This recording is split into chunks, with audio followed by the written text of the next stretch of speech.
ইতিহাসের সবচেয়ে বড় শিক্ষা হলো যে ইতিহাস থেকে কেউ শিক্ষা গ্রহণ করে না।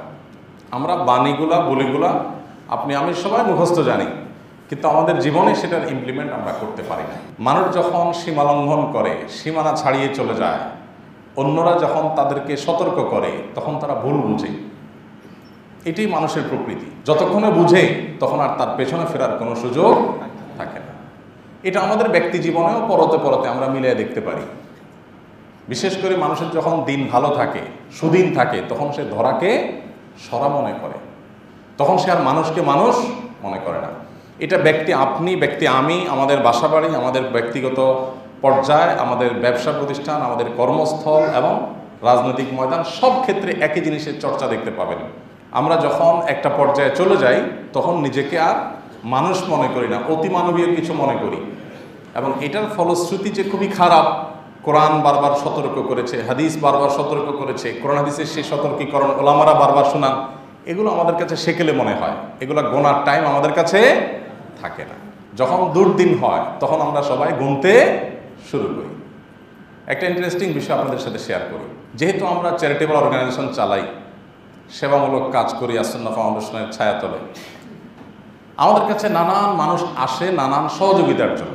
মনে করেন বিগত দিনগুলোতে যখন সরকার পাওয়ারে ছিল, বহু লোক আসছে, ভাই আপনাদের সাথে তো অনেকের সম্পর্ক আছে, একটু বলে দেন আমার চাকরিটা যেন হয়ে যায়। কেউ বলতেন, ভাই কত বড় বড় ব্যবসায়ী আছে আপনাদের সাথে পরিচিত, আমি বেকার যুবক, আপনি একটু বলে দেন। এরকম আবেদনগুলো অনবরত আসতে থাকে।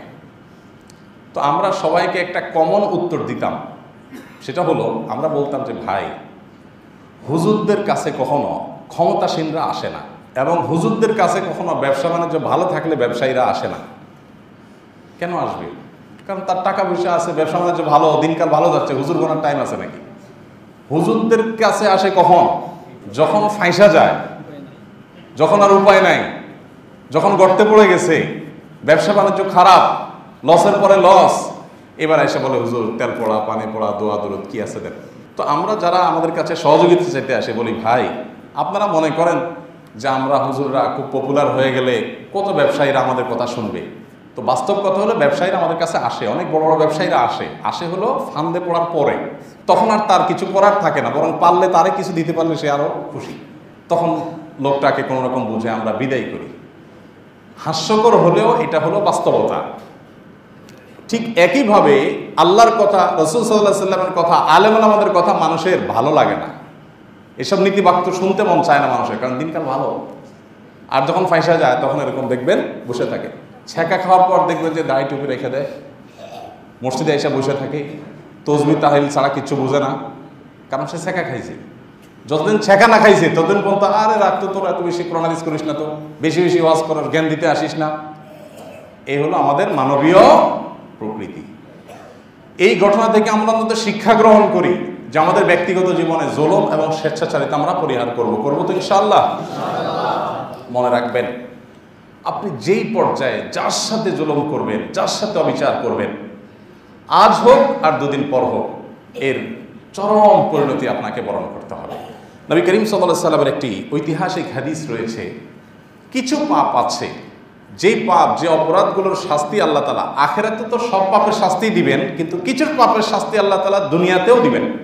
অর্থাৎ এগুলোর শাস্তি দেওয়া ছাড়া আল্লাহ মৃত্যু দিবেন না। সে পাপগুলো কি? সে অপরাধগুলোর মধ্যে থেকে অনেকগুলো হাদিস এই একই শিরোনামে আছে, একই টাইটেলে আছে। তার সবগুলো হাদিসে রিপিটেডলি একটা কথা বারবার উঠে আসছে, সেটা হলো আয-যুলমু ওয়াল বাগয়ু। মানুষের প্রতি অবিচার, সীমালঙ্ঘন, অত্যাচার এমন একটা জিনিস যে আল্লাহ তাআলা অত্যাচারীকে তার অত্যাচারের ফল দুনিয়াতে ভোগ করায়া তারপর ছাড়েন। আখিরাতের শাস্তি তো আছেই। আয-যুলমু যুলুমাতুন ইয়াওমাল কিয়ামা। আমরা সবসময় একটা কথা বলি, একটা হাদিস এই মিম্বরে কতবার যে আমি বলেছি, নবী করিম সাল্লাল্লাহু আলাইহি সাল্লাম বলেছেন, হাদিসে কুদসিতে আল্লাহ বলেছেন, ইন্নী হারামতু যুলমা আলা নাফসি। হে আমার বান্দারা, আল্লাহ বলছেন যে আমি নিজের প্রতি, অর্থাৎ আল্লাহ তার নিজের প্রতি নিজে কারোর প্রতি জুলুম করাকে হারাম করে দিয়েছেন। যে আল্লাহ চাইলে সব কিছু করতে পারেন, কিন্তু আল্লাহ জুলুম করবেন না। আল্লাহ চাইলে যা খুশি তা করতে পারেন, কিন্তু কারোর প্রতি আল্লাহ অবিচার করবেন। ফালা তাজালামু, অতএব খবরদার কেউ তোমরা একে অন্যের প্রতি জুলুম করবে না। এতদিন যাদের শক্তি ছিল তারা জুলুম করেছে, এখন আপনার শক্তি আসছে, এখন আপনি জুলুম করবেন। এ হলো আমাদের চরিত্র। আল্লাহ সুবহানাহু ওয়া তাআলা কোরআনে কারিমে বিভিন্ন জায়গায় জুলুমের ব্যাপারে আমাদেরকে সাবধান করেছেন, সতর্ক করেছেন। যারা জুলুম করে, যখন করে তখন সে দরাকে সরা মনে করে, কিন্তু আল্লাহ সুবহানাহু ওয়া তাআলা জুলুমের শাস্তি দুনিয়াতে দেন। জুলুমের শাস্তি দুনিয়াতে, পৃথিবীর ইতিহাসে সর্বপ্রথম জুলুম, সর্বপ্রথম অবিচার পৃথিবীতে যে করেছে তার নাম কি? আদম আলাইহিস সালামের ছেলে কাবিল। কাবিল জুলুম করেছে কার প্রতি?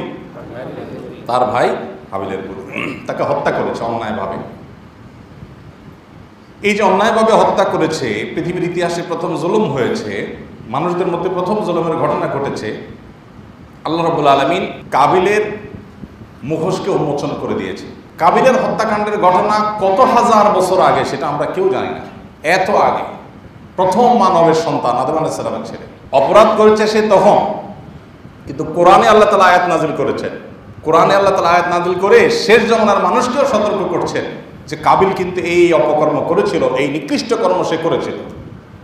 তার মানে জালেমের অপমান, তার লাঞ্ছনা, তার অপদস্থ, এটা আল্লাহ রাব্বুল আলামিন করেন শুধুমাত্র তার যুগে না, কোনো কোনো ক্ষেত্রে যুগ যুগ ধরে তার অপমান চলতে থাকে। এই জন্য যে সমস্ত পাপের শাস্তি দুনিয়াতে হয় এর ভিতরে একটা হলো জুলুম। আমাদের এই বিষয়ে সতর্ক থাকতে হবে। আমরা কারোর জুলুমের প্রায়শ্চিত্ত দেখে খুব মজা নেই, কিন্তু আমি নিজেও আমার জায়গায় হয়তো কারো না কারোর প্রতি জুলুমে লিপ্ত। নিজের জুলুমের ব্যাপারে আমাদের একেবারেই কোনো নজর থাকে না। বিশেষ করে বাংলাদেশের মানুষের মধ্যে যে হুজুগে ভাব একটু বেশি, আমরা আরেকজনের পরিণতি দেখে খুব হাতে তালি দেই, কিন্তু নিজের পরিণতিও যে একই রকম হতে পারে নিজের কৃতকর্মের কারণে, সেটা আমরা বেমালুম ভুলে থাকি। পৃথিবীর ইতিহাসের প্রথম জালেম কাবিল, সে জুলুম করে তার প্রায়শ্চিত্ত তাকে পেতে হয়েছে, পার পায় নাই। এরপর পৃথিবীর ইতিহাসের বড় বড় নাম করা যে সমস্ত জালেমরা, যাদের জুলুমের জন্য তাদের কুখ্যাতি ছিল, তাদের একটা একটা করে যদি আপনি দেখেন, সবাইকে দেখবেন আল্লাহ তাআলা চরম শাস্তি দিয়েছেন, অপদস্থ করেছেন। ফেরাউন জুলুম করেছে, অবিচার করেছে, কিপ্তি বংশের লোকদেরকে, বনী ইসরাঈলের লোকদেরকে সে তার অধীনে তাদেরকে দাস বানিয়ে রেখেছিল, তাদেরকে হত্যা, তাদের শিশুদেরকে গণহারে গণহত্যা করত, অনেক অবিচার করেছে। এবং দীর্ঘকাল আল্লাহ তাআলা তাকে শাসনের সুযোগ দিয়েছেন, দীর্ঘকাল সে ক্ষমতায় ছিল, নিজেকে সে আল্লাহ দাবি করে বসলো। আল্লাহ তাআলা তাকে শুধুমাত্র নদে ডুবিয়ে শেষই করেন নাই। কোরআনে কারীম আল্লাহ বলেছেন, ওয়া কাযালিকা নুনাজ্জিকা লিবাদানিকা লিতাকুনা লিমান খালফাকা আয়া। হে ফেরাউন, তুমি যে জুলুম করেছ, দম্ভ দেখিয়েছ, তোমার পরিণতি, তোমার এই ধ্বংসাবশেষ, এটা দেখার ব্যবস্থা আমি করে দিয়েছি পৃথিবীবাসীকে। কিয়ামত পর্যন্ত তোমার শরীর পচবে না, গলবে না, এটার সংরক্ষণের ব্যবস্থা আমি করে দিয়েছি, যাতে করে পরবর্তীতে যারা আসবে সবাই তোমার এখান থেকে শিক্ষা গ্রহণ করতে পারে। আজও আমরা জানি যে মিশরের পিরামিডে ফেরাউনের সে লাশ সংরক্ষিত আছে। আল্লাহ তাআলা কোরআনে বলে দিয়েছেন যে তোমার লাশ আমি রেখে দিব, পরবর্তীতে যারা আসে তারা যেন শিক্ষা গ্রহণ করে, তাদের জন্য যেন নিদর্শন হয়, আল্লাহর কুদরতের নিদর্শন আর জালেমের পরিণতি। কিন্তু ওই যে ইতিহাসের সবচেয়ে বড় শিক্ষা হলো যে সেখান থেকে কেউ শিখতে চায় না। নমরুদ অবিচার করেছিল ইব্রাহিম আলাইহিস সালামের প্রতি, আল্লাহ তাআলা তাকে তার পরিণতি বরণ করিয়েছেন। আবু জাহাল, আবুল আহাব, উতবা, শাইবা, এরা অবিচার করেছিল মুহাম্মদ সাল্লাল্লাহু আলাইহি ওয়াসাল্লামের প্রতি, মুসলমানদের প্রতি। তাদেরকে আল্লাহ তাআলা একজন একজন করে সবাইকে পাকড়াও করেছেন। আপনি পৃথিবীর ইতিহাসের যত জালেম শাসক ছিল, যত জালেম অপশক্তি ছিল, যত জালেম ব্যক্তি ছিল, একটা একটা করে মিলালে দেখবেন সবগুলো আল্লাহ তাআলা একটা সময় তাদের দম্ভকে চূর্ণ বিচূর্ণ করে দিয়েছে। অতি সাম্প্রতিককালেও যদি আপনি দেখেন, আমেরিকার যে দম্ভ ছিল, তারা গোটা পৃথিবীর সবচেয়ে সুপার পাওয়ার, বহুকাল তারা আফগানিস্তানে ছিল, বেইজ্জত হয়ে, লাঞ্ছিত হয়ে সেখান থেকে মাথা নিচু করে পালিয়ে চলে গেছে, দম্ভ মাটির সাথে মিশে গেছে। আমাদের হাতের সামনে বহু দৃষ্টান্ত আছে, কিন্তু মুশকিল হলো আমরা নিজেরাই সেখান থেকে শিক্ষা গ্রহণ করতে চাই না। অতএব ভাইরা, আসল জুলুমকে আমরা সর্বস্তরে না বলি, সব ধরনের জুলুমকে আমরা না বলতে শিখি। আল্লাহ তাআলা আমাদের সেই তৌফিক দান করুন। যে যেখানেই আছি আমরা মাথায় রাখবো যে কখনো আমরা অন্যের কোনো হক যেন আমার দ্বারা নষ্ট না হয়। যদি হয় দুনিয়াতে যেমন আমার রক্ষা নাই, আখিরাতেও রক্ষা নাই, দুনিয়া আখিরাত উভয়টাই ধ্বংস হবে। আল্লাহ তাআলা কোরআনে কারিমে স্পষ্ট করে বলেছেন, আলা লানাতুল্লাহি আলা যালিমিন, জেনে রাখবে আল্লাহর রহমত, আল্লাহর অনুগ্রহ থেকে জালেমরা বঞ্চিত হয়ে যায়, তারা আল্লাহর রহমত লাভ করবে না। আল্লাহ রাব্বুল আলামিনের রহমত থেকে যদি কেউ মাহরুম হয়, আল্লাহর রহমত যদি প্রাপ্ত না হয়, তাহলে তার ধ্বংস অনিবার্য। আপনারা দেখবেন বিভিন্ন হাদিসে কিয়ামতের ময়দানে আল্লাহ রাব্বুল আলামিনের অনুগ্রহ নানাভাবে মানুষের প্রতি হবে, সেটা বর্ণনা হাদিসে রয়েছে। এক একজনকে আল্লাহ তাআলা এক একটা ছুতো দিয়ে পার করে দিবেন। অনেক পাপ করেছে জীবন, ছোট্ট একটা উজুহাতে, ছোট্ট একটা তার ছোট কোনো ভালো কাজ হয়েছে, এটার উসিলা আল্লাহ তাকে মাফ করে দিয়েছেন। এরকম বহু রহমত আল্লাহ তাআলা করবেন। আপনারা সেই হাদিসে শুনেছেন যে একজন ব্যভিচারী নারী সারা জীবন পেটের দায়ে ব্যভিচার করত। একটা কুকুরকে নিজের ওড়না ভিজিয়ে পানি পান করিয়েছেন, পিপাসার্ত কুকুরের কষ্ট দূর করেছেন, আল্লাহ রাব্বুল আলামিন তাকে মাফ করে দিয়েছেন। মূলত সে তার পাপের জন্য এতটুকু ভালো কাজ করে তার মাপ পাওয়ার উপযুক্ত সে না, কিন্তু আল্লাহ তাআলা আপন অনুগ্রহে তাকে মাফ করে দিয়েছেন। এরকম বহু অনুগ্রহ আল্লাহ করবেন। আল্লাহর অনুগ্রহ ছাড়া আমরা কেউই জান্নাতে যেতে কেউই পারবো না। কারণ আমাদের যদি কর্মকাণ্ডগুলোকে পর্যবেক্ষণ করা হয় এবং আল্লাহ সুবহানাহু ওয়া তাআলার যে টেকনোলজি, যদিও সেটাকে টেকনোলজি বলা যায় না, বোঝার জন্য বলা, আল্লাহর যে হাই টেকনোলজি, সেটা দিয়ে আমাদের সমস্ত কর্মকাণ্ডগুলোকে মনিটর করার পর আমরা নিজেরাই দেখতে পারবো কত জায়গায় লাল দাগ দেওয়া, আমার নামাজে লাল দাগ দেওয়া, আমার কথার মধ্যে লাল দাগ দেওয়া, আমার ওয়াজ নসিহতে লাল দাগ দেওয়া, 1 ঘন্টা ওয়াজ করতে গিয়ে 10টা আমার অ্যাটিটিউডে ভুল ছিল, শব্দ চয়নের ত্রুটি ছিল, বোঝানোতে ভুল ছিল, রেফারেন্সে ভুল ছিল, আমার ভালো কাজেও বহু ত্রুটি আছে, মন্দ কাজ তো বহুই আছে। আল্লাহ যদি একটা একটা করে সবগুলোর বিচার করেন, তাহলে জান্নাতে যাওয়ার কোনো পথ আসলে খোলা। তাহলে জান্নাতে যেতে হলে আমার আপন চেষ্টা শতবার থাকার পরও আল্লাহর অনুগ্রহের মুখাপেক্ষী আমাকে হতে। কিন্তু যারা জুলুম করবে মানুষের প্রতি, আল্লাহ বলেছেন আল্লাহ লানাতুল্লাহি আলা যালিমিন, আল্লাহর রহমত থেকে তারা বঞ্চিত থাকবে, আল্লাহ তাদের অনুগ্রহ করবেন না যারা মানুষের প্রতি অবিচার করবে। অতএব ভাইরা আমার, আমাদের বাসার গৃহ পরিচারিকা, আমাদের অধীনস্থ কাজের লোকজন, আমাদের দারোয়ান, আমাদের কাজের লোক, আমাদের ছোট ছোট কর্মচারী, আমাদের অধীনে কাজ করা কর্মকর্তা, আমাদের কাস্টমার, আমাদের পরিচিত লোকজন, আমাদের অপরিচিত লোকজন, মুসলমান তো বটে, অন্য ধর্মাবলম্বী মানুষ তো বটে, অন্যান্য পশু পাখি, কারোর প্রতি অবিচার মুসলমানের জন্য কোনো অবস্থাতে মানায় না। কিন্তু দুঃখজনক হলেও সত্য যে আমরা নামাজের গুরুত্ব যতটা বুঝেছি, দাড়ি টুপির গুরুত্ব যতটা বুঝেছি, আমরা রোজার গুরুত্ব যতটা বুঝেছি, আমরা জুলুম ত্যাগের এই ব্যাপারটির গুরুত্ব ততটা বুঝতে পারি নাই। অতএব চলমান ঘটনাবলী থেকে শিক্ষা গ্রহণ করে আমাদেরকে নিজেদের সংশোধন করতে হবে এবং শিক্ষা নিতে হবে। আগামীকাল কি হবে সেটা আজকেও আমি বলতে পারি না। জালিমকে আল্লাহ তাআলা পাকড়াও করবেন এবং নিশ্চিতভাবে যদি সে বিশ্বাস করত, তাহলে সে আগে থেকেই জুলুম থেকে বিরত থাকতো। আল্লাহ রাব্বুল আলামিন আমাদের সবাইকে এ থেকে শিক্ষা গ্রহণ করার তৌফিক দান করুন।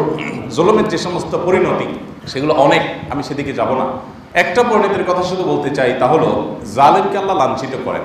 জুলুম আপনি যেভাবেই করেন, আর যেন অর্থ আত্মসাৎ করে জুলুম করেন, টর্চার করে জুলুম করেন, অবিচার করে জুলুম করেন, লাঞ্ছনা আপনাকে পেতেই হবে। আপনি হয়তো এখন পার পেয়ে যাচ্ছেন, 2 বছর পর, 10 বছর পর, 20 বছর পর মনে রাখবেন যার প্রতি আপনি জুলুম করেছেন হয়তো সেও ভুলে গেছে, তারও মনে নাই যে কখন আপনি জুলুম করেছেন। অন্যায়ভাবে একজন রিক্সাওয়ালাকে গায়ের জোর দিয়েছেন একটা থাপ্পড়, একটা জায়গায় পেশি শক্তি দেখাইছেন, আপনি সহসভাপতি, আপনার ঠেলার চোটে মানুষ টিকতে পারে না, দোকান থেকে বাকি খাইতে খাইতে দোকানদারকে ফুটাই দিচ্ছেন, আছে না অনেক। আপনার অত্যাচারে কেউ টিকতে পারে নাই, কিন্তু যার প্রতি অত্যাচার করেছেন এমনও হতে পারে যে এত পুরাতন অত্যাচার সে নিজেও ভুলে গেছে, কিন্তু আল্লাহ ভুলেন না। আল্লাহর সিস্টেমের ভিতরে ভুল বলতে কিছু, সব আল্লাহ সংরক্ষণ করেন, সব। অতএব জুলুম আল্লাহ রাব্বুল আলামিন একেবারে পাই করে, তিল করে আল্লাহ তাআলা জুলুমের বিচার করবেন। এই জন্য ভাইরা, নবী করিম সাল্লাল্লাহু আলাইহি ওয়াসাল্লাম বলেছেন, কিয়ামত আসার আগে কারো প্রতি জুলুম করে থাকলে মাপ চেয়ে সেটাকে একেবারে ক্লোজ করে চ্যাপ্টারটাকে, তারপর দুনিয়া থেকে যাও। কারণ আল্লাহ সব ছাড় দিলেও এটা ছাড় দিবেন না। বিধায় ভাইরা আমার, আমাদের ব্যক্তিগত পর্যায়ে যত প্রকার জুলুম হয়, আসুন সেই সমস্ত জুলুম থেকে আমরা বেরিয়ে আসার জন্য প্রতিজ্ঞা করি। কারোর প্রতি আমি অন্যায় করেছি, কারোর প্রতি অবিচার করেছি, তাহলে সাথে সাথে সেটার বিহিত, সেটার প্রায়শ্চিত্ত, সেটা তার সাথে আলোচনা করে মিটমাট করে ফেলা, এটা আমাদের অপরিহার্য একটি কাজ। আল্লাহ তাআলা আমাদের সবাইকে সেই তৌফিক দান করুন। শক্তিশালী মানুষেরা দুর্বল মানুষদের উপরে যারা জুলুম করেন, মনে রাখবেন সময় তারও আসবে, আজ হোক আর দুদিন পর। আল্লাহ তাআলা আমাদের সবাইকে জুলুম মুক্ত জীবন গড়ার তৌফিক দান করুন। ইনসাফে পরিপূর্ণ জীবন আল্লাহ তাআলা আমাদের সবাইকে গড়ার তৌফিক দান করুন। এই জন্য আমাদের সবাইকে সচেতন হতে হবে, সতর্ক হতে হবে, শিক্ষা গ্রহণ করতে হবে। আরেকটি বিষয় যেটা বলতে চাই তা হলো, কেউ যদি আপনার প্রতি কোনো অবিচার করেন, জুলুম করেন, কোরআন আপনাকে রাইট দিয়েছে আপনি তার প্রতিকার করতে পারেন। আপনিও পাল্টা সে যতটুকু জুলুম করেছে তার প্রতিশোধ নিতে পারেন। কতটুকু পারবেন? যতটুকু সে আপনাকে জুলুম করেছে ঠিক মেপে মেপে ততটুকু। তার চাইতে যদি আপনি বেশি করে ফেলেন তাহলে সেটার নাম হবে আরেকটা জুলুম। যেহেতু এভাবে পরিমাপ করা কঠিন, একজন আপনাকে একটা ঘুষি দিয়েছে অন্যায়ভাবে, আপনি দুর্বল ছিলেন, চান্স পান নাই, আপনি অনেকদিন পরে চান্সটা পাইছেন, এবার ধরে এনে আপনি দিলেন পাল্টা তাকে ঘুষি। এখন আগের ঘুষিটা যতটা ওজনের ছিল, ওইটার যতটা ওয়েট ছিল, আপনারটার ওয়েটটা একটু বেশি হয়ে গেছে। সাধারণত প্রতিশোধ পরায়ণতা থেকে মানুষ যখন কিছু করে তখন সেটা অ্যাকশনের চাইতে রিয়াকশনটা একটু বেশিই হয়। তাহলে মনে রাখবেন কিয়ামতের ময়দানে আবার আপনি জালিমের কাতারে দাঁড়িয়ে যেতে হবে আপনাকে।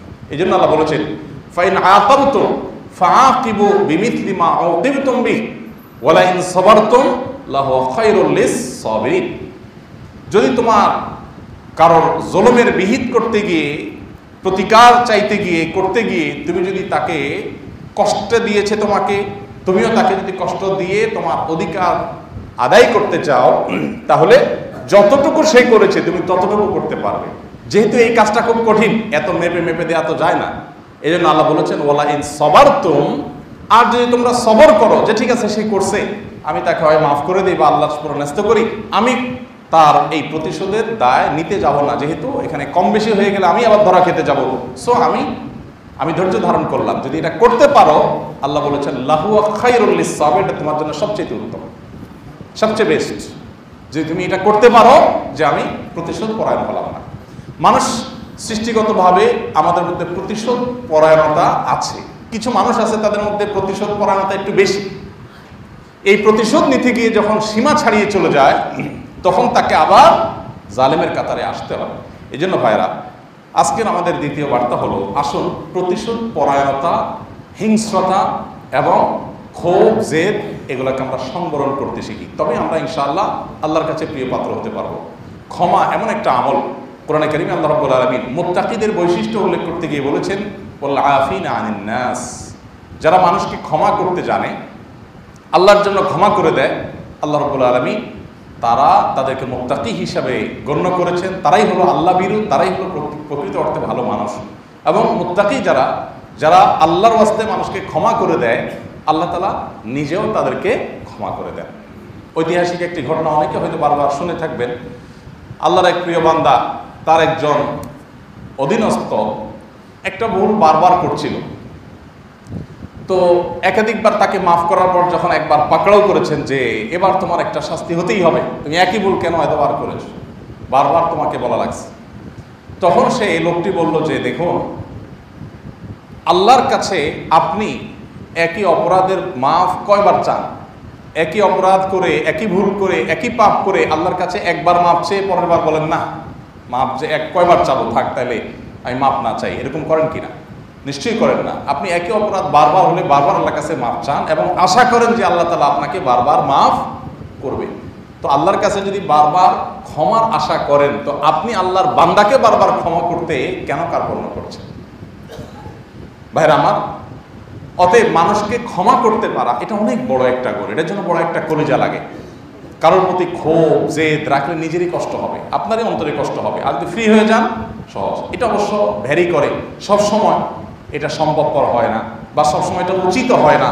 কোনো কোনো অপরাধের শাস্তি তার নিশ্চিত করতে হয়, না হলে সে অন্যদের প্রতি অবিচার করে, জুলুম করে, সেটা অবস্থার উপর নির্ভর করবে। তবে সাধারণ অবস্থাতে জুলুম যদি শুধু ব্যক্তি পর্যায়ে থাকে, তাহলে সেটাকে যদি মানুষ ক্ষমা করতে পারে, সেটা হয় আল্লাহর কাছে সবচাইতে উত্তম এবং সবচাইতে ভালো। অতএব প্রতিশোধ স্পৃহা এটা ত্যাগ করে আমাদেরকে ক্ষমার মানসিকতা লালন করতে হবে। দেখুন, নবী করিম সাল্লাল্লাহু আলাইহি সাল্লাম যখন মক্কা বিজয় করলেন, মক্কা যখন পুনরায় তিনি দখল করলেন, তার নিজের মাতৃভূমি যখন নিজে তিনি বুঝে পেলেন, তাকে যখন অন্যায়ভাবে তার মাতৃভূমি থেকে বের করে দেওয়া হলো, তিনি যখন মাতৃভূমিকে স্বাধীন করলেন, তিনি কিন্তু কোনো প্রতিশোধ নেন নাই।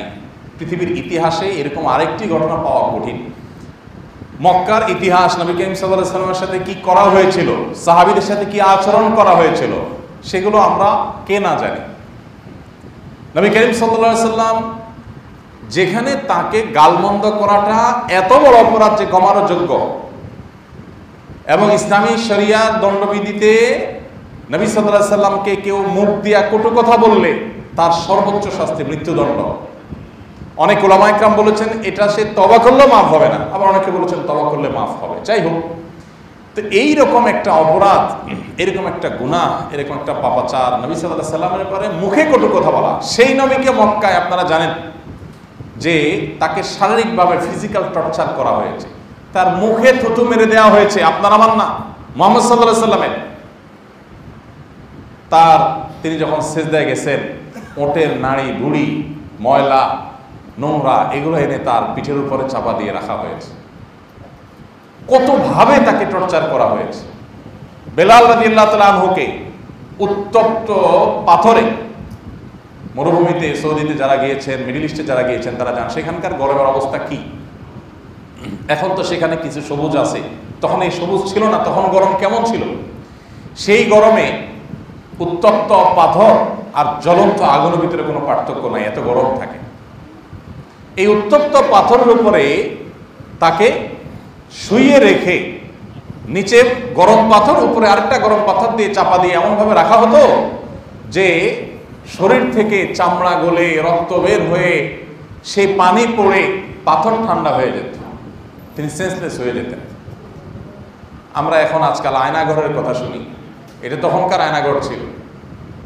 যারা এই সমস্ত অবিচার করেছে, জুলুম করেছে, আল্লাহ তাদের সবাইকে নির্মম পরিণতি বরণ করতে বাধ্য করেছে। এক একজন সাহাবী, সুমাইয়া রাদিয়াল্লাহু তাআলা আনহা একজন নারী, কি নির্মম ভাবে বর্ষার আঘাতে তাকে হত্যা করা হয়, শাহাদাত বরণ করতে হয়।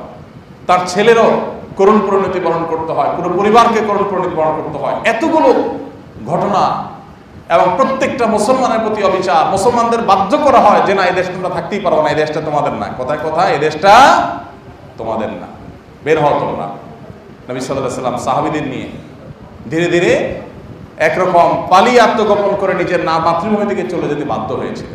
এই পরিস্থিতির পর কি হলো, নবী সাল্লাল্লাহু আলাইহি সাল্লাম যখন মক্কা বিজয় করলেন, পরিষ্কারভাবে বলে দিলেন, লা তাসরিবা আলাইকুমুল ইয়াউম, আজ কোনো প্রতিশোধ নয়।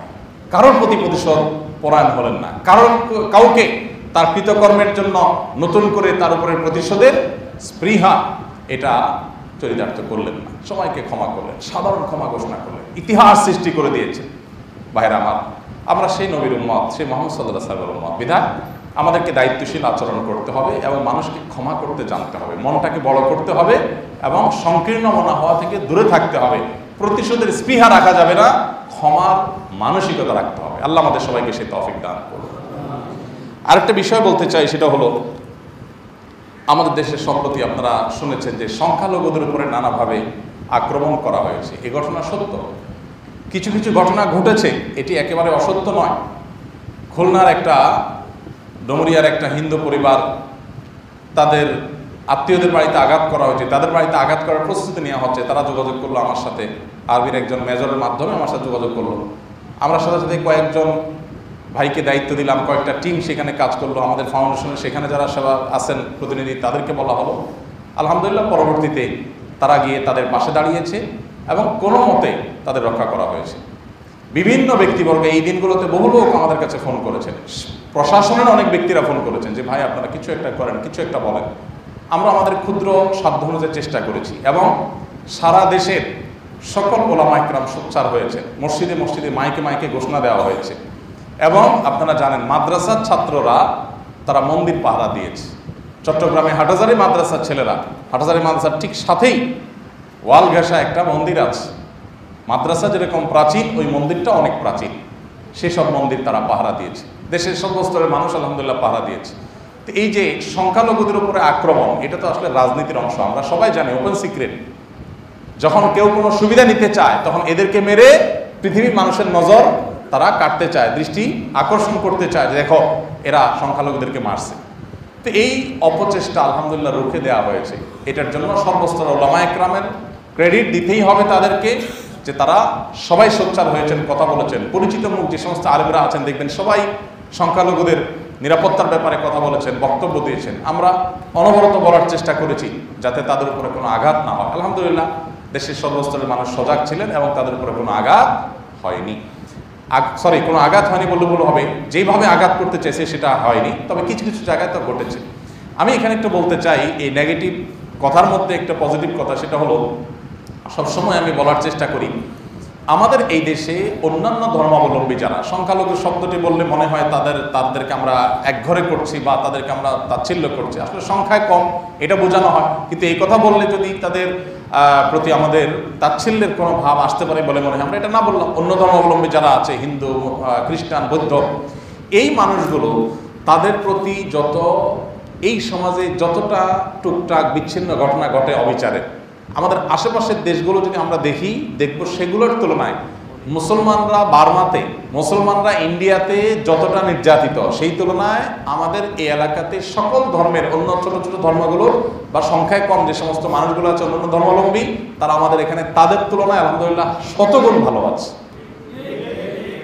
আমরা দাঙ্গা, ধর্মীয় দাঙ্গা, যেটা ধর্মের মানুষের মধ্যে দাঙ্গা, যেটা আমরা ঐতিহাসিক অনেকগুলো ঘটনা জানি। ইন্দোনেশিয়াতে মুসলমান খ্রিস্টান দাঙ্গা, শত শত হাজার মানুষ হতাহত হয়েছে, রক্তের বন্যা বয়ে গেছে। ভারতে গুজরাটে, সেখানে দাঙ্গা বললে ভুল হবে, সেখানে মুসলমানদের কচুকাটা করা হয়েছে। বার্মাতে কি হয়েছে তার সাক্ষী তো রোহিঙ্গারা। তো অন্যান্য ধর্মাবলম্বীর প্রতি অবিচারের যে দৃষ্টান্ত, খারাপ দৃষ্টান্ত আশেপাশের দেশগুলোতে আছে। চায়নাতে উইগুরের মুসলমানদের কি অবস্থা আমরা জানি, বার্মাতে রোহিঙ্গাদের কি অবস্থা হয়েছে আমরা জানি, গুজরাটে মুসলমানদের কি কচুকাটা হয়েছে, এখনো কয়দিন পর পর কাশ্মীরে কি হয়েছে, অন্য জায়গায় কি হয় আমরা জানি। সেই তুলনায় আমাদের দেশে অন্যান্য ধর্মাবলম্বীরা তাদের চাইতে শতগুণ ভালো আছে আলহামদুলিল্লাহ। সেসব লোকেরা যখন আমাদেরকে সবক শুনাইতে আসে আমার খুব খারাপ লাগে, আমার খুব কষ্ট হয় যে চাল নিয়ে আসছে সুইকে বলার জন্য, যদি সুই তুমি মানুষ হয়ে যাও। তোমার ওখানে সংখ্যালঘুদের প্রতি কি অবিচার করা হয় সেটা তুমি জানো, গোটা বিশ্ব জানে, তোমরা আমাদেরকে নসিহত করতে আসো। এরপরও বলি, আমাদেরকে আত্মতুষ্টিতে ভুগলে হবে না, আমাদের আরো দায়িত্বশীল হতে হবে যে অন্য ধর্মাবলম্বীরা তারা কেউ যাতে আমাদের দ্বারা কোনোভাবে অবিচারের মুখোমুখি না হয়, তারা যাতে আমাদের কোনো টর্চারের মুখোমুখি না হয়। আল্লাহ আমাদের সবাইকে দায়িত্বশীল আচরণ করার তৌফিক দান করুন। আমরা সবাই আপন জায়গা থেকে চেষ্টা করব, খেয়াল রাখবো যাতে কেউ কোনোভাবে এটা করতে না পারে। শহরে এগুলো খুব বেশি একটা হয় না, গ্রামাঞ্চলে অনেকে হয়। তো আমাদের প্রত্যেকেরই তো কোনো না কোনো গ্রামের সাথে লিঙ্ক আছে। আমরা অনুগ্রহ করে যার যার গ্রামে দায়িত্বশীলদেরকে বলে দিব যে খবরদার মুসলমানদের দুর্নাম যেন আর না হয়, অন্য ধর্মাবলম্বীদেরকে অন্যায়ভাবে তাদের উপাসনালয়, তাদের ঘর বাড়ি, তাদের স্থাপনাগুলোতে কেউ যাতে ফুলের টোকাও দিতে না পারে। সবাই সেটাকে সর্বোচ্চ নিশ্চয়তা দিতে হবে। কেউ যদি ব্যক্তিগতভাবে কোনো অন্য ধর্মাবলম্বী অন্যায় করে থাকে, তাহলে আইন আছে, প্রশাসন আছে, দেশের যে চলমান যে অচল অবস্থা এটা তো থাকবে না, এটা কেটে যাবে ইনশাআল্লাহ। অতএব যথাসময় তাদেরকে আপনি বিচার মুখোমুখি করান, কিন্তু আইন নিজের হাতে তুলে নেবেন না। আইন নিজের হাতে তুলে নিলে কি হবে? অরাজকতা হবে। তখন আপনার মতে আমি, আমার মতে আপনি অপরাধী, একে অন্যকে খুনাখুনি শুরু করে দিবি, অশান্তি সৃষ্টি হবে এবং এই ফাসাদের কোনো পরিণতি ভালো কখনো হবে না। বিদায় আমরা প্রত্যেকে যার যার জায়গা থেকে দায়িত্বশীল আচরণ করি। আল্লাহ তাআলা আমাদের সবাইকে সেই তৌফিক দান করুন। সংখ্যালঘুদের আমরা যতটা নিরাপত্তা দিতে পারবো, আমাদের মুখ এজ এ মুসলিম তত বেশি উজ্জ্বল হবে। এবং ইসলামও আমাদেরকে সে কথা বলে, অন্যায়ভাবে কোনো অমুসলিমের প্রতি কোনো অবিচার করার সুযোগ, আঘাত করার কোনো সুযোগ ইসলামে মোটেই নেই। বিধায় সেই জায়গা থেকে আমরা আপ্রাণ চেষ্টা করবো। আমি আলহামদুলিল্লাহ অনবরত গত কদিন বলে যাচ্ছি, গতকালকে দেখলাম কলকাতার আনন্দবাজার পত্রিকা আমার নাম উল্লেখ করে আলহামদুলিল্লাহ তারাও আমার ভূমিকার স্বীকারোক্তি দিয়েছে যে উনি সহ অনেকেই চেষ্টা করে, আর অনেকের কথা বলেছেন। তো আমরা চাই যে আপনারাও সবাই দায়িত্বশীল হন, শুধুমাত্র আজকের এই পরিস্থিতিতে না, সবসময়। কখনো অন্য ধর্মাবলম্বীদেরকে আঘাত করার এই ভীরুতা কোনো মুসলমান করতে গেলে তার কালো হাত ধরে ফেলবেন যে তুমি যেটা করছো ইসলামের সর্বনাশ করছো। আমার নবীর সুন্দর আচরণ দেখে অন্য ধর্মাবলম্বীরা সব মুসলমান হয়েছে, আর তোমাদের অবিচার দেখে তারা ইসলামের প্রতি ঘৃণা আরো তাদের বাড়বে। বিধায় আইন কখনো যেন কেউ নিজের হাতে তুলে না নেয়। সর্বোপরি নতুন যে সরকার গঠন হলো, যারা শপথ নিলেন, আমরা দোয়া করি আল্লাহ তাআলা তাদেরকে হেদায়েতের উপর রাখুন, তাদেরকে আল্লাহ তাআলা সঠিক পথে রাখুন। এদেশের মানুষের যে জেদ, যে ক্ষোভ, যে কষ্ট, যে দুঃখ, সেটা লাঘবের জন্য যে নতুন করে মানুষ স্বপ্ন দেখতে শুরু করেছে, এই স্বপ্নটা যেন ধূলিসাৎ হয়ে না যায়। তারাও যেন সে আগের হাল যেভাবে গেছে ওইভাবে যেন তারা না চলে। আল্লাহ তাআলা তাদেরকে সে হেদায়েত দান করুন। তবে তারা একা আসলে কোনোদিনই আমাদের দেশটাকে পরিবর্তন করতে পারবে না। এদেশে যে অপশাসন, এদেশের যে অন্যায় অবিচার, এটা দূর করার জন্য আমাদের প্রত্যেককে তাদের সহযোগিতা করতে হবে। প্রত্যেককে যার যার জায়গা থেকে অন্যায়ের বিরুদ্ধে জিরো টলারেন্স করতে হবে। আপনি নিজেই যদি কোনো কাজের জন্য তদবির শুরু করেন, আপনি নিজেই যদি কোনো কাজের জন্য মামু খালু ধরা শুরু করে দেন, তাহলে দেশটা কখনোই সুন্দর হবে না। আমাদের পরে স্বাধীন হওয়া দেশে আমরা চাকরগিরি করতে যাওয়ার জন্য তাদের কাছে সিরিয়াল ধরে আমাদের মন্ত্রীরা ধর্ণা দিয়ে বসে থাকে যে এখান থেকে কিছু চাকর নেন, চাকর হিসাবে একটু আমাদেরকে নেন, কিছু ভিসা দেন আমাদের দেশ থেকে। আমাদের পরে স্বাধীন হওয়া এরকম দেশ আছে না নেই? অথচ আমাদের দেশে 50 বছর পেরিয়ে গেলেও এক ঢোক নিরাপদ পানির ব্যবস্থা কোনো সরকার করতে পারেনি। এতগুলো সরকার আসছে গেছে, আপনি নিশ্চিন্তে পানি ডকডক করে গিলবেন, কোনো টেনশন নাই। এরকম কোনো পানি আছে থাকলে নাম বলেন আমাকে, যে অমুক পানি শতভাগ টেনশন মুক্ত পারবেন, যে কোনো জায়গায় যাবেন আপনি নিশ্চিন্তে আপনি পানি খেতে পারবেন। পৃথিবীর অনেক দেশ আছে টেপের পানি খায়, আলাদা কোনো পানি নাই, এত হেলদি এবং এত নিশ্চিন্ত যে টেপের পানি খায়। আমার বাসায় তিনজন কয়দিনের মধ্যে জন্ডিসে আক্রান্ত, 19,000 টাকা খরচ করে, না যারা 20-21,000 টাকা খরচ করে ICDDRB থেকে আমি পরে পানি টেস্ট করার জন্য দিয়েছি, কয়েকদিন পর রেজাল্ট দিবি। অর্থাৎ এক ঢোক নিরাপদ পানি যে কোনো জায়গায়, বাংলাদেশের যে কোনো জায়গা থেকে নিশ্চিন্তে আপনি পানি পান করবেন, এরকম এক ঢোক নিরাপদ পানির ব্যবস্থায় দেশে 50 বছরে কোনো সরকার করতে, নিশ্চিন্তে যে কোনো দোকান থেকে কোনো একটা খাবার কিনে আপনি খাবেন, মুদি দোকান থেকে, ফুডের দোকান থেকে, নিশ্চিন্তে যে হেলদি খাবার, আপনার কোনো অসুবিধা হবে না। আপনি একটা আম কিনে খাবেন, কোনো ভয় নাই, কোনো খারাপ কিছু থাকবে না। আপনি একটু কিছু ভাজা পোড়া কিছু খাবেন, সেখানে খারাপ কিছু দিবে না। এরকম নিশ্চিন্তে খাবারের মতো কোনো একটা খাবারের আইটেম এদেশে 50 বছরে কোনো সরকার নিশ্চিত করতে পারে নাই। এটা কি অসত্য না সত্য? আমাদের জীবনের নিরাপত্তা নাই, আমাদের কোনো কিছু নেই। আমি একটা কথা বলি, যতটুকু উন্নতি এদেশে হয়েছে তার সবটুকুন সাধারণ মানুষের প্রচেষ্টা হয়েছে। কোন সরকারের প্রচেষ্টায় এই উন্নতি হয়নি, সাফ কথা। কিছু কিছু অংশগ্রহণ তাদের আছে অবশ্যই, কিন্তু ডেফিনেটলি দিন শেষে প্রবাসীদের রেমিটেন্স, গার্মেন্টস সেক্টরের ব্যবসায়ীদের টাকা, দিন শেষে এগুলা উন্নতি করেছে। বরং দুর্নীতির মাধ্যমে, অপশাসনের মাধ্যমে যতটুকু ক্ষতি হয়েছে ততটুকু তারা করেছে। এটা এককভাবে আমি কোনো সরকারকে দায় দিচ্ছি না, যতগুলো সরকার গেছে কম বেশি সবাই দায় আছে। এই অবস্থার আমরা পরিবর্তন চাই কি চাই না? সবাই চাই। যদি চাই তাহলে আমার নিজেকে সোজা রাস্তায় আমি গাড়িটা সঠিকভাবে চালাইতে হবে, বাইকটা আমি সঠিক ট্র্যাকে চালাইতে হবে, আমি নিজে ময়লাটা যেখানে সেখানে ফেলতে পারবো না, আমাকে দায়িত্বশীল হতে হবে। আমরা সবাই চাই, কিন্তু আমি নিজে করতে রাজি না। আমরা চাই যে আমাদের কিছু ইয়াং ছেলে ফেলে তারা এখন আসছে, তারা কোনো একটা মন্ত্র বলে ফুদেক আর আমার দেশটা সিঙ্গাপুর হয়ে যাক। এটা কি সম্ভব? আমরা যদি নিজেরা সিঙ্গাপুরি মানসিকতা না রাখি তাহলে দেশ কোনোদিনই সিঙ্গাপুর হবে না, দেশ কখনো ভালো হবে না। অতএব এই অপশাসন এটা দূর করার জন্য রুট প্যানেল থেকে, একদম আমাদের ঘর বাড়ি থেকে শুরু করতে হবে, মহল্লা থেকে শুরু করতে হবে। জুলুমকে সর্বস্তরে আমরা না করব, জালেম যেখানে হোক তার হাতকে আমরা থামিয়ে দেব ইনশাআল্লাহ। চেষ্টা করা যাবে না, কোথাও কোনো জুলুম হতে দেওয়া যাবে না। আল্লাহ তাআলা আমাদের সবাইকে সেই অবস্থায় যাওয়ার তৌফিক দান করুন, সেই পরিস্থিতি আল্লাহ তাআলা আমাদের সবাইকে দান করুন।